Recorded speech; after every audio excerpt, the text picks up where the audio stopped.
How is it going, everybody? I am Jay Shady, also known as the Voice of Reason, and it is time to talk about some Wrestlemania. So coming off of Wrestlemania 9, the worst fucking Wrestlemania that I have ever seen so far. A complete fucking joke of a show, piece of fucking trailer park trash. We get to Wrestlemania X, Wrestlemania 10, 10 years in the making. The anniversary show, it takes place where it all started from WrestleMania 1. Madison Square Garden, New York City. One of the greatest wrestling crowds ever. Makes me proud to be a New Yorker because of the crowds that we have when WWF, WWE comes to our town, our city. Yeah, so here we go. Let me talk about this show. One of the hardest shows for me to grade, for me to rate. It's very hard to get a rating on this show. You have two of the greatest WrestleMania matches of all time, two of the greatest matches of all time on this card. But besides that, you have a bunch of fucking horse shit, a bunch of fucking trash, a bunch of fucking garbage. Just disgusting, sorry excuses of matches besides the two greatest matches of all time. So it's hard. You know, you have two epic matches, you know, so you have to kind of give it a good grade. But the rest of it is shit, so you can't give it too much of a good grade, so it's hard to balance the shit out. But anyway, let me get into the show itself. This was the first show commentated, WrestleMania show commentated by Jerry the King Lawler. Back when Jerry the King Lawler was cool, when he was funny, when he was entertaining, when he was edgy, not a fucking PG goofball like he is today. Vince McMahon did the play-by-play commentary. You had the greatest opening match that I've ever fucking seen. The greatest opener to an event that I've ever seen in my life. Owen Hart versus Bret Hart in a 20-minute long one-on-one match. Oh, this just makes me like jizz in my pants, this fucking match. This was just an organic storyline, first of all. A nice, genuine, organic, realistic storyline. Brother versus brother. Owen Hart trying to step out of the shadows of Bret Hart, trying to make a name for himself. Trying to cement himself as a legit main eventer, a legit player in the WWF, not just being Bret Hart's brother. You had a great video package before this match. And this match, unbelievable fucking wrestling. Great chemistry between the brothers. Great psychology. Just great fucking wrestling moves. Entertaining from start to finish. Fast paced. Great counters. Fucking reversals. Just a great fucking showcase of two of the most talented guys ever in the wrestling business. This was fantastic from start to fucking finish, and this wasn't even the fucking match of the night. This was the second best match of the night. You know, but that's not taking anything away from this match. This was one of the greatest matches I've ever seen. Definitely the best opener to any show ever that I've seen. You had some cool spots in here. You had Bret Hart doing a cool pile driver to Owen Hart. You had Owen Hart doing a nice tombstone pile driver. You had both guys trying to get the sharpshooter on each other, and eventually they do at certain points.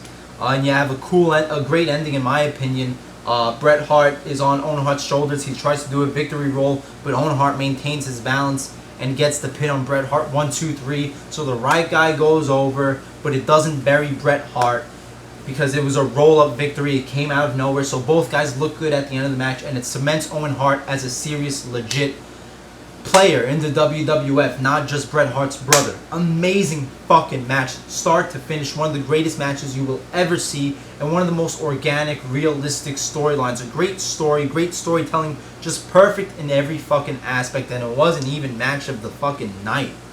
But yeah, can't say anything more about this match. Fucking beautiful. Then you get Bam Bam Bigelow and Luna Vachon versus Doink the Clown and Dink in a mixed tag team match. And this wasn't as horrible as it sounds. Yeah, it was bad, but it wasn't fucking horrendous. It kind of warranted some chuckles with the stuff Dink and Luna Vachon were doing when they were fighting each other. But it wasn't good or anything. It ends with Bam Bam Bigelow doing a diving headbutt to Doink and he gets the victory. It was bad, but not horrendous like it sounds like it would be, you know, whatever. Then you get Randy Savage versus Crush. And oh my god, the fucking New York pop for Macho Man. The biggest pop of the night easily. They went fucking wild when his music hit. This was a good match and a bad match at the same time. Good because it had a lot of good brawling, a lot of good in-ring action, in-ring work itself. But the stipulation was fucking retarded. It was a Falls Count Anywhere match, but not Falls Count Anywhere like you think of today. Basically, you pin pin the opponent outside of the ring, then the opponent who gets pinned has 1 minute to get back into the ring before he loses the match. So let's say Macho Man could pin Crush, and Crush has 60 seconds to get back in the ring before he loses. So it just destroyed the whole fucking pacing of the match. It was just too much stopping and starting because of this stipulation, you know? It disrupted the action. You're just waiting for the guy to come back in the ring. You didn't have a good flow to this, but other than that, great brawling in this match. A lot of exciting brawling. It was a great fucking brawl. They took the action backstage at the end of the match, which was the first time a WrestleMania match went backstage. So, you know, innovative in that aspect. And it had a cool ending with Macho Man using a cable to tie up Crush's legs, so when Macho Man pins him, he can't break out of the cables to get back in the ring in 60 seconds. So it was a cool brawl, good match, entertaining match, but the fucking stipulation was so fucking retarded, and it destroyed the pacing, it destroyed the fucking flow of the match. Too much stopping and starting. Then you get Alundra Blaze versus Leilani Kai for the Women's Championship. What could I say? This was a women's match, nothing good. You know how women's matches are. Nothing to really talk about, nothing entertaining. Alundra Blaze gets the victory with a move. I fucking forgot it already. There you go. Then you get Men on a Mission against the Quebecers for the WWF Tag Team Championship. You have Raven ringside for the Quebecers, but he wasn't Raven. He was like some white guy with a cane. You know, a dumb fucking gimmick. This was not a good fucking match. I mean, it had like maybe 2 cool spots in the match, but this was boring. This was slow. This was not entertaining. This was not good. And it ended with a fucking dumbass countout. You know? Still with these countouts. Still with these disqualifications. You have the title match end with a countout. Men on a Mission are beating up on the Quebecers outside. Men on a Mission get back in the ring, but the Quebecers don't. And it ends on a countout. So, just a disgusting fucking finish to a bad fucking match already. Bad. Then you get the biggest fucking piece of shit I have ever seen. One of the biggest piece of shits I've ever seen. Yokozuna versus Lex Luger for the WWF Championship with the special guest referee Mr. Perfect. The winner of this match would face Bret Hart in the main event and defend the WWF Championship against Bret Hart. Let me just talk about Lex Luger for a quick second. You know, this motherfucker, you know, I remember when I was a kid they were trying to shove Lex Luger down my throat, trying to make him the next Hulk Hogan, trying to brainwash us that we love Lex Luger, but he never amounted to jack fucking shit. All he ever had was a good physique, no charisma, no fucking wrestling ability. This guy fucking sucked, nobody liked him, and he was a fucking dickhead, you know? Fucking having a bunch of fucking domestic disputes with Miss Elizabeth when they were married, and Miss Elizabeth fucking dying in Lex Luger's house, who knows why. You know, Lex Luger probably getting her hooked on a bunch of fucking drugs. Fuck Lex Luger. But anyway, let me talk about this fucking shit fest of a match. This was easily one of the worst WWF matches, championship matches I've ever seen. And fuck it, one of the worst matches I've ever seen. This was the slowest piece of fucking shit I've ever seen. This was slower than fucking turtle speed. Nothing fucking happened in this match. You had Yokozuna doing like a bear claw grip to Lex Luger's shoulder for like 7 fucking minutes. These guys just got a nice 7 fucking minute nap in this match. This was horrible. Horrible. I've never seen such a bad WWF Championship match. Maybe 1 or 2, but this is definitely one of the worst fucking matches I've ever seen. And this is a WWF Championship match on the anniversary show of WrestleMania. What the fuck? This is why it's so hard to give the show a proper grade, because you have 2 of the greatest matches of all time, then you get shit like this. And it ends fucking retarded. You have Lex Luger beating up Yokozuna's managers. He hits Yokozuna with his stupid fucking forearm, pins him, but Mr. Perfect isn't counting to 3. Lex Luger pushes Mr. Perfect, and Mr. Perfect disqualifies Lex Luger, so it ends on a fucking disqualification. What a shitty fucking match. Fuck Lex Luger. Fuck this boring, slow fucking match where nothing happened. And fuck this stupid finish. This was disgusting, horrible, atrocious. Stay a fucking 100 miles away from this match. Never watch it. Then you get Earthquake versus Adam Bomb in a squash match. It was just Earthquake beating Adam Bomb in 30 seconds. You know, why did this have to be on the show? I don't know. Then you get what looked like it could save this fucking show. And it did in some ways. It definitely bumped the grade up. This is why it's hard to rate this thing, because you have Razor Ramon versus Shawn Michaels for the WWF Intercontinental Championship in a ladder match. One of the greatest matches of all time, easily. The second ladder match in WWF history, the first ladder match on a big scale of WrestleMania, big pay-per-view event. Really quickly, Razor Ramon, Scott Hall, one of my childhood favorites. I'm glad he's getting sober now. I'm glad he's doing the DDP yoga, because I do not want to see him fucking pass away, drink his life away, and die. I'm glad he's getting his shit together. Childhood favorite. One of the best parts of the NWO was Scott Hall, him doing the "Hey yo, survey says one more for the good guys." So I'm glad Scott Hall's getting his shit together. That being said, oh my god, this was the first wrestling match I ever saw in my life, and it had me hooked the second I watched this. I've seen this shit like 20 fucking times, and even when I watched it this time, it was still fucking amazing. You had Diesel being ringside for Shawn Michaels for like the first couple minutes of the match, and you know what, everybody wants to shit on Kevin Nash and hate Kevin Nash today, but you know what, as Diesel, as Shawn Michaels' bodyguard, Kevin Nash, Diesel was fucking awesome. He was a great fucking character as Shawn Michaels' bodyguard. I don't care what anybody says, Diesel was fucking badass and cool. And I know this was like, you know, the Clique taking over, but this was a great fucking match. Great fucking guys involved in it. Yeah, what could I fucking say more about this match? Amazing fucking spots. You know, pretty much almost every spot was executed perfectly. Every big spot, there was no botching. Entertaining from start to finish. So innovative. This ladder match really paved the way for future ladder matches. Just shit that you never saw at this point in the WWF. So many big spots. Shawn Michaels doing a back body drop to Razor Ramon on the exposed concrete. That shit looked fucking brutal.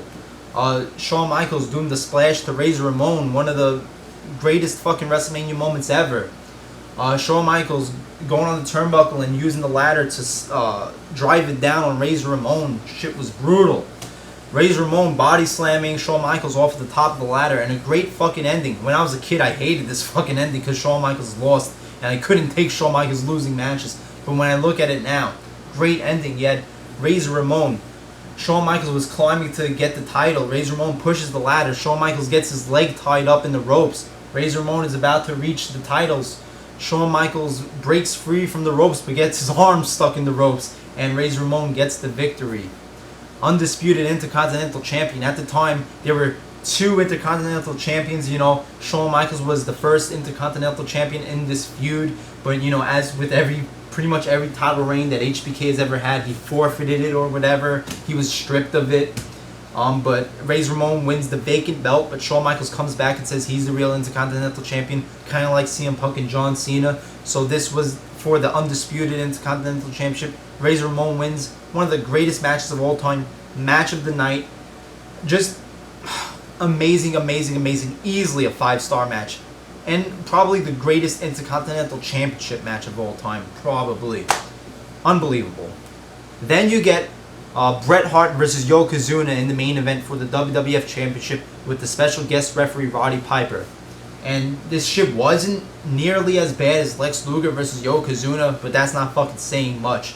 This shit was slow, it was boring, it was a little fucking entertaining here and there whenever Bret would go on offense, but when Yokozuna would go on offense, the shit would just slow down all the fucking way. It would come to a complete fucking stop. Nothing would happen. It'd just be a bunch of fucking punching, a bunch of just slowing down, laying down, nothing happening. And the fucking ending of this match just fucking destroyed it for me. The ending to this match was almost as bad as the WrestleMania 9 with Hulk Hogan coming out and winning the belt. You know, just talk about anticlimactic. You have Yokozuna going for the bonsai drop on Bret Hart. Yokozuna just falls back. He loses his balance. You know, Bret Hart doesn't even like shake the ropes or anything. Yokozuna just falls back, hits his head, and Bret Hart just fucking covers him 1, 2, 3. Like, what the fuck was... Who booked this shit? Who seriously booked this shit? You don't have Bret Hart do the sharpshooter to win the match. You know, that would be a huge WrestleMania moment. Bret Hart doing the sharpshooter on this fucking 550-pound guy and making him tap out or pass out. Instead, you have Yokozuna just fall down, and Bret Hart covers him. Bret Hart didn't even, like, make Yokozuna fall down. He just fell on his own free will. Like, what the fuck was this shit? Definitely destroyed, you know, my ranking, my rating of this match, and my rating of this show.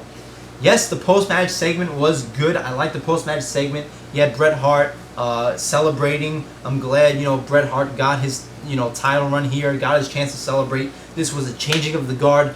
No more Hulkamania, no more Hulk Hogan. It was time to change the WWF. This was the 10th anniversary, a new era. This was the new generation now.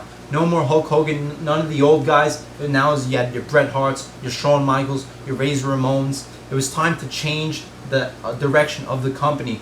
You had, X-Pac, 123 Kid coming out. You had Razor Ramon coming out. You had Macho Man coming out and celebrating with Bret Hart, hoisting Bret Hart on their shoulders. So a great moment for Bret Hart. A great way to show that this is a new era, the new generation officially starting. But oh my god, that fucking ending to that match just fucking sucked. And not a good match anyway. So yeah, this is just a rough fucking WrestleMania to grade. I'm going to give it a 6.75 out of 10. It has two of the greatest matches you will ever see. And it has a good but kind of stupid match with Randy Savage and Crush, the stupid fucking stipulation, but it was good for the in-ring action itself. But besides that, so much shit, and one of the worst matches you will ever see with Yokozuna versus Lex Luger. I'm surprised that people don't talk about this WrestleMania when it comes to worst WrestleManias of all time. Because, yeah, it does have two of the greatest matches of all time that saves this card a lot. But if it wasn't for that, this would easily be one of the top 3 worst WrestleManias ever. The rest of the show was complete shit. Not a good show. Just watch those 2 matches. Maybe watch Macho Man vs. Crush if you really want to. But besides that, I'm sorry. This shit sucked. And don't trust that 6.75 grade. All that 6.75 is because of Shawn Michaels, Razor Ramon, and Bret Hart versus Owen Hart. Besides that, it would be like a fucking 1.5. So there you go. There's my review of WrestleMania X, WrestleMania 10. I will be back in the future with my WrestleMania 11 review, and Spinnernet tells me it's his worst WrestleMania of all time, so I'm getting prepared to be ready for 3 hours of complete horse shit. So there you go, Jay Shady, voice of reason. Like, comment, subscribe, and I'll see you later.